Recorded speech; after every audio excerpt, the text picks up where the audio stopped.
Hi there, everybody. This is Godfrey Oni, Marketing Coordinator for Sherwood Inspection Services, and I am sitting here today with David Sherwood. Hey, Godfrey, how you doing today? I'm doing fantastic. Nice. And you guys are tuned into another Teach Me Tuesday for the month of May.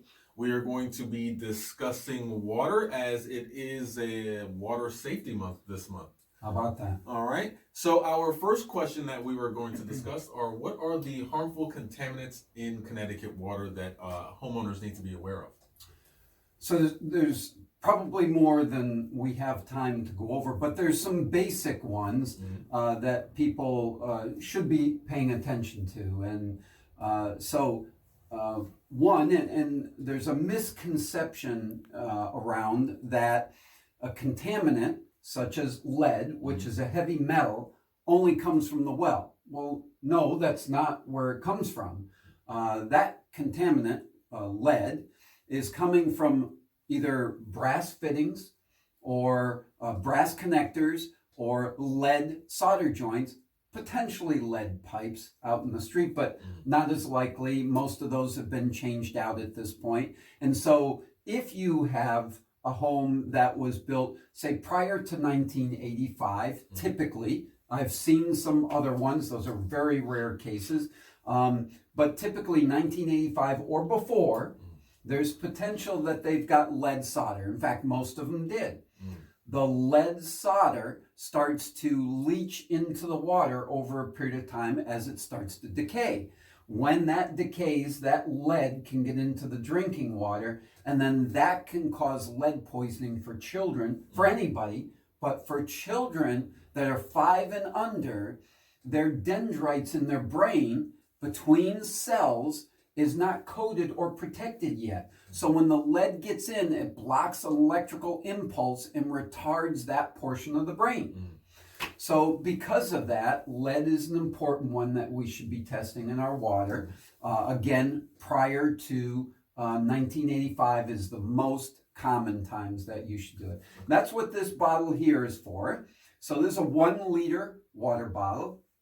And we would fill that up and bring that to the lab. Or what we would do is we have a machine that we can test right on the spot and determine if there is lead in the water. We could do both, one as a backup and the other as a primary. However, we have found that this new machine that we have, they've used out in Detroit for the water problems there, and is very reliable. So we can do that and test several faucets in one visit and determine if there is lead leaching into the drinking water.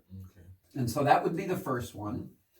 The other contaminants that people are really paying attention to here in Connecticut and Massachusetts is uranium and arsenic. Oh, wow. And that sounds serious. yes, so both of those can be problematic and health risks, on top of the fact that if they're too high, especially uranium, it cannot even be filtered. So you've got to drill a new well. So it's important that we make sure that we run a sample of the water for that, and arsenic as well. And of course, we know that arsenic is not good, right? If you remember the old play Arsenic and Old Lace, where they killed, the elderly ladies killed people with their arsenic, not something that we want to have happen. So we want to make sure that arsenic has been found in several communities. So if you're on a well, unlike lead being a heavy metal and could be in any house, whether it's well water or municipal water, these would only be found in well water. So you have uranium and arsenic. Both of those would be tested in a bottle, probably about this size. We could use a lead bottle, but that's a little more water than we probably need. So we have another, what's called a mineral bottle, and it would be about the size of this. And we'll take a sample of that and bring it to the lab. Along with uranium, but different, would be radon. And a lot of people are concerned about radon in the air. Well, if you have a well, the radon is some 50 feet from the house and 100 to 500 feet down or more. So therefore, your source for radon down there is going to be very different than the radon in your home. So if you test the radon in air in your home, that is not the same as testing the water. You've got to do both if you're concerned about the health effect. That's done in a glass vial. And so you would probably do 2 tests. That's the way they require it now, 2 sample bottles. And you would take that and bring it to the lab. There's a very specific way that has to be taken. It has to be taken with the water flowing, and this has to be submerged. It's what they call a submersion method. Very important that that be done right, because if it's not done right, then you can throw the whole thing out. Difference between lead, which would be a first draw sample, when it's the water that's being drawn for the first time of the day after the water's been sitting overnight, versus any of these others which are flushed, water's been running, if the house is being used on a regular basis, at least 5 minutes, more like 15 minutes. If it's not being used, 45 minutes. Oh, wow. Check with the lab on it or have a professional do it.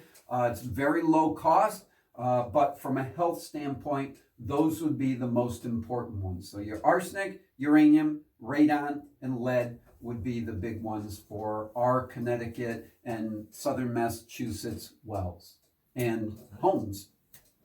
All right. Well, thank you very much, Dave, for giving all these props. There's time to shine on today's Teach Me Tuesday.